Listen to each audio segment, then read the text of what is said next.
চলুন আজকে আপনাদের সাথে শেয়ার করি 7 থেকে 8 মাসের বাচ্চার জন্য খিচুড়ি আমি কিভাবে তৈরি করব। প্রথমে নিয়েছি একটা গাজর আর ছোট ছোট দুইটা মিষ্টি আলু, সবকিছু ছিলে ধুয়ে নিছি। এখানে নিছি 1 কাপ ছোট্ট কাপের মসুরির ডাল আর হলো 1 কাপ চাল, একদম ছোট কাপের। তারপর আমি এখানে কিছু কিছু করে কেটে নিছি গাজরটা। গাজরে প্রচুর পরিমাণে পুষ্টি থাকে, বাচ্চার হাড় শক্ত করে, হজম শক্তি বাড়ায়। আর মিষ্টি আলুতে অনেক অনেক ভিটামিন বাচ্চার জন্য, আর এখানে কার্বোহাইড্রেট পরিমাণও থাকে বেশি। তো এই যে আমি ডালটা ভালো করে ডালটা ধুয়ে নিছি। তারপর আমি কুচি করা গাজর মিষ্টি আলু দিয়ে দিলাম। এরপর আমি যে বৃষ্টির পানিতে সেদ্ধ বসাই দিছি, আমাদের গ্রামে বাড়ি কলের পানিতে প্রচুর আয়রন, তাই আমি বৃষ্টির পানিটা ব্যবহার করছি। এখানে আমি 1 চিমটি লবণ দিয়েছি, লবণটা বাচ্চাদের খাওয়ানো ঠিক না, তারপর আমি অল্প দিয়েছি। আপনার ইচ্ছা অনুযায়ী আপনি দিতেও পারেন, নাও দিতে পারেন। চালটা আমি সেদ্ধ করছি 30 মিনিট, সিদ্ধ করে যেভাবে নামাই রাখছি সবকিছু সেদ্ধ হয়ে গেছে।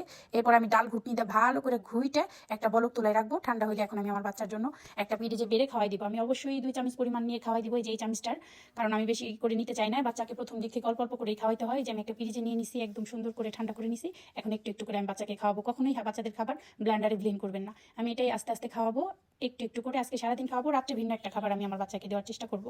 যদি ভালো লাগে অবশ্যই ভিডিওটা শেয়ার করবেন। ভালো থাকবেন, আল্লাহ হাফিজ।